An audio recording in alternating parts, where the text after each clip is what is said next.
for the surface concept, you all are going to, in the end, be creating ceramic magnets. We're going to start off by creating 30 what I call clay buttons. And to make the button shape, you are just simply going to roll a ball of clay about the diameter of a nickel in size, and then you just pinch it flat.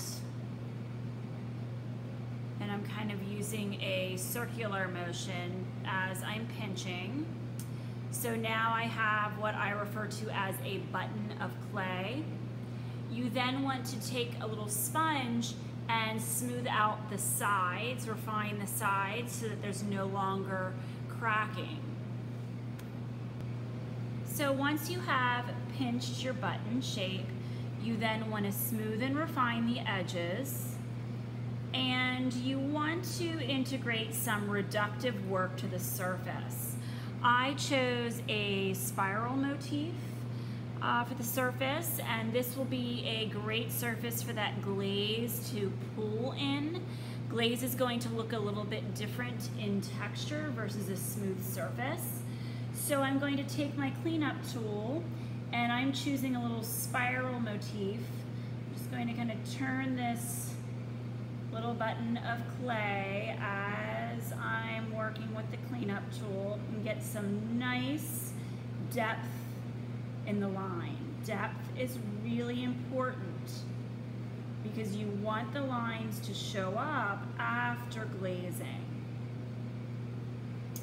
So I now have a deep, rough design that I then can go back in with either a sponge or a brush and refine between each line.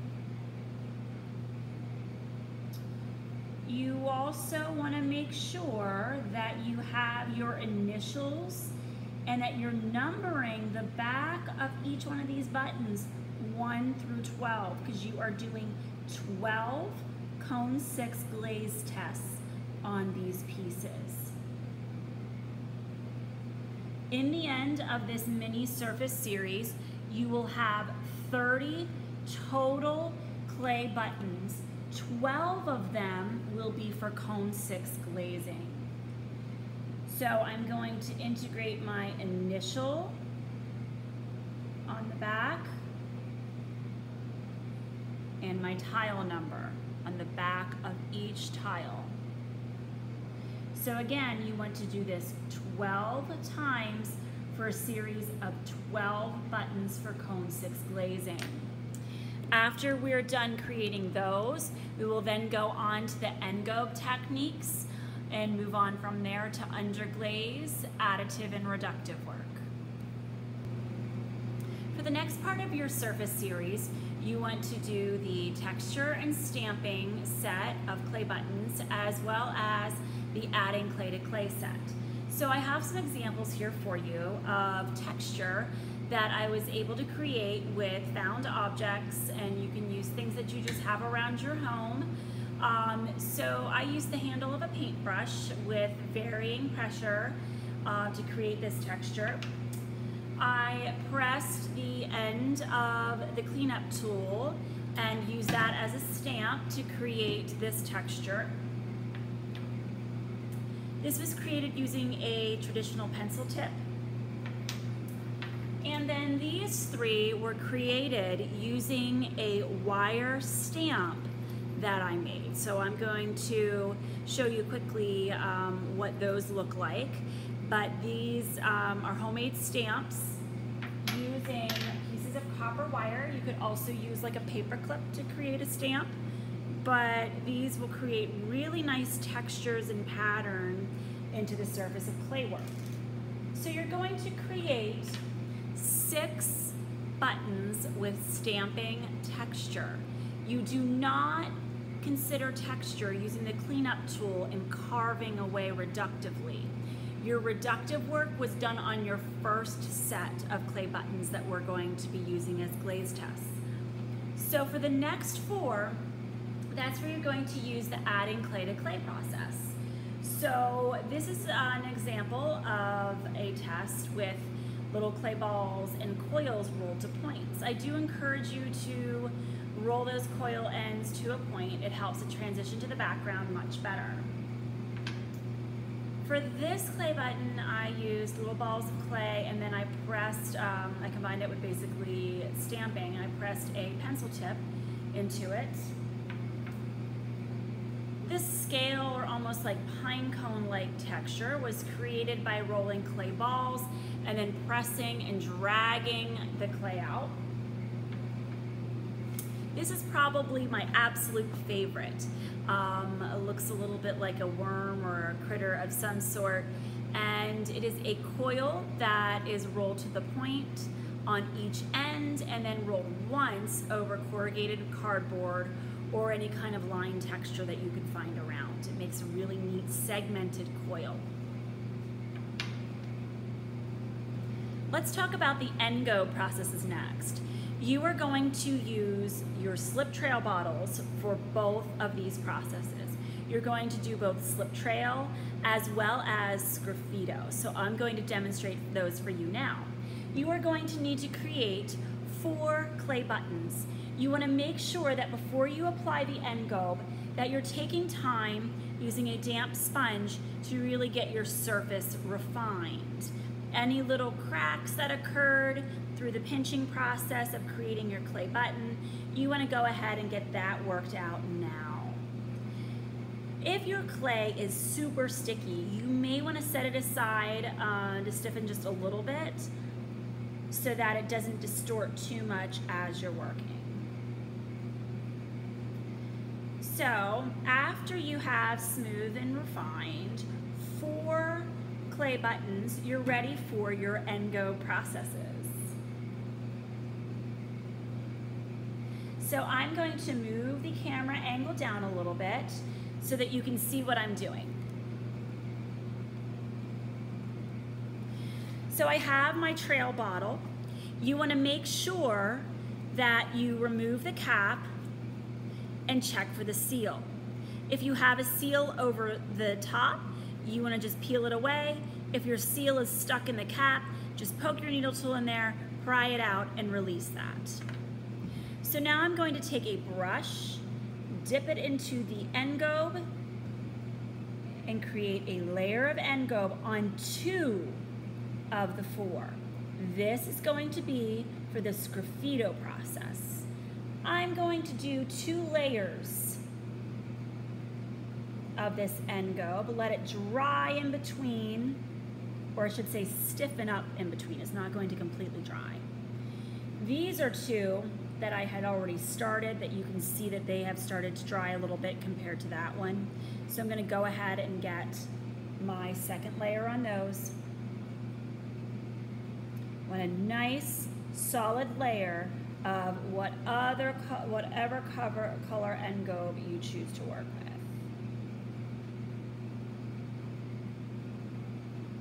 Set those aside to stiffen a bit.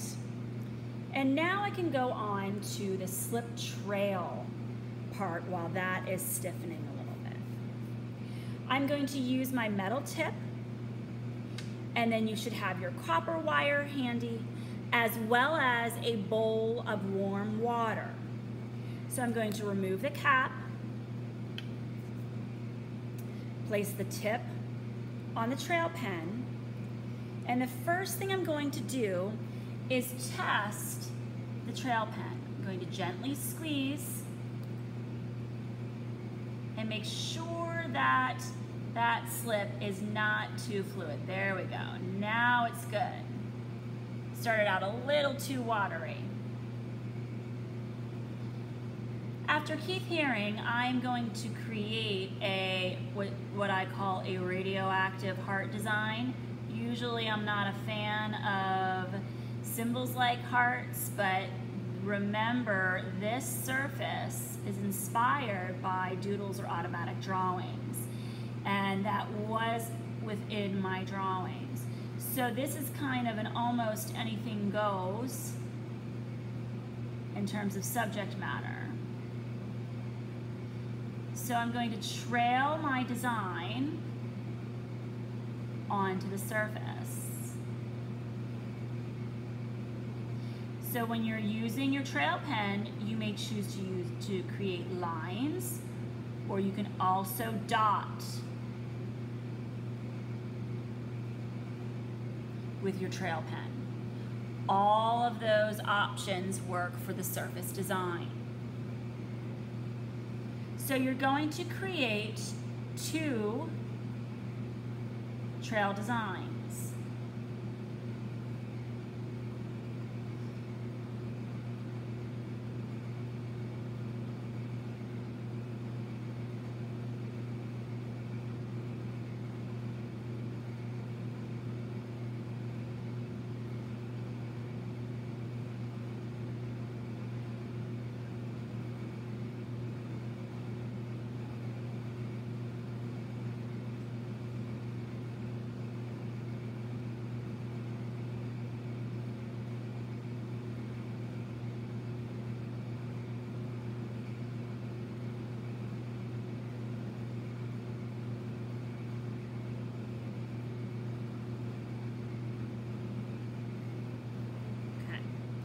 So there's 2 solid examples of slip trailing. So now let's talk about sgraffito. Sgraffito refers to a process in which you remove the layer of engobe that's on the surface to reveal the clay body beneath. So I'm now going to use my cleanup tool and remove clay .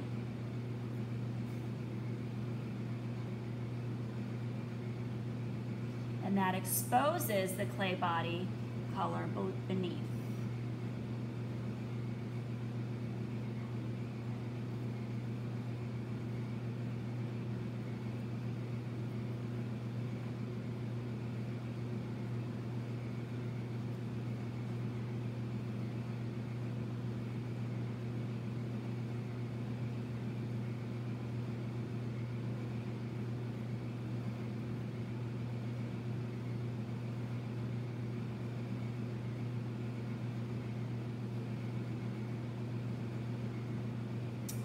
So now I have completed my design on the surface of the sgraffito button, but I want to make sure I take a little bit of time to clean up that outside edge for craftsmanship. I have a little bit of engobe that is a little sloppy on this outside edge. You want to make sure that your craftsmanship is clean, so just go back in with a damp sponge and refine the edge.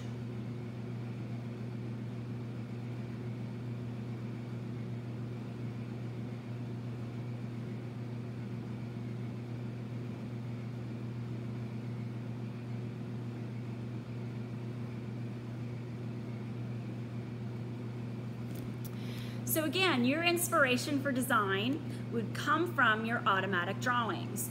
You need to create 2 sgraffito and 2 slip trail button tests. I want to give you a little tip in regards to keeping the tip of your trail pen clear and easy to flow. When you're not using it, if you're just setting it aside for like 30 seconds or a minute, you can just place this plastic cap right on the tip. However, if you're going to be going several minutes without using it, you want to pop it off the top and throw it into a bowl of warm water so that the tip does not dry out and clog. If you do have issues with it clogging, just soak it in warm water and use your wire through the tip to clear it out. I also want to talk to you about how to remove slip or engobe if you're not happy with what you created. For example, for this one, I want to go ahead and remove that design and maybe try a little bit cleaner next time. I'm going to use my rib tool, and I can just scrape the engobe off of the surface. It comes off quite easily. And now I have basically a blank canvas to try again. So the engobe is quite forgiving when it comes to surface design, so don't be afraid to play around and to have a few attempts. So let's talk underglazes next. You all will be using these awesome Amico underglaze palettes to do your underglaze work. whenever you're using these watercolor style underglazes, you need to make sure that you're using ample amounts of water. I'll be right back. So, you are going to need a cup of water, your palette, and whatever brushes you're going to use for the application process. So these underglazes, even though they have the word watercolor on the front, they are not the same as watercolors that you would paint with. Do not try to paint with these on canvas. These contain ceramic oxides and clay that make them specifically clay compatible. So I want to make sure you understand, even though it says watercolors on the front, this is not the same as watercolor paints. So let's get back to how we get started here. So I'm going to angle the camera down a little bit so that you can see what I'm doing.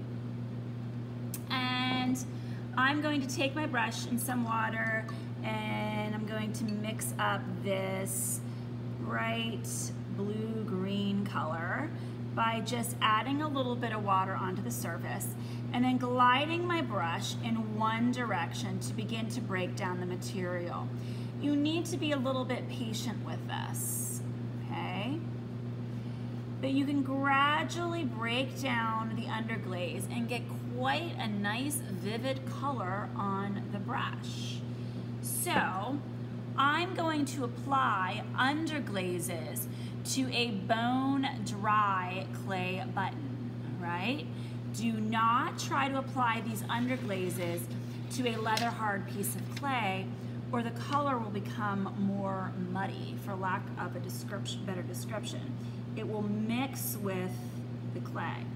So you can see that these colors go on pretty vivid.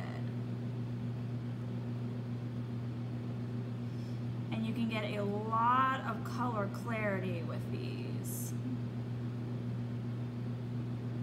So what you want to be looking at is the page of automatic drawings that we worked on, and creating an interesting and colorful surface design on these clay buttons. This is all about playing around with design. So I would like to see several different design ideas. So from my single automatic drawing, I came up with this. This is very COVID-inspired motif.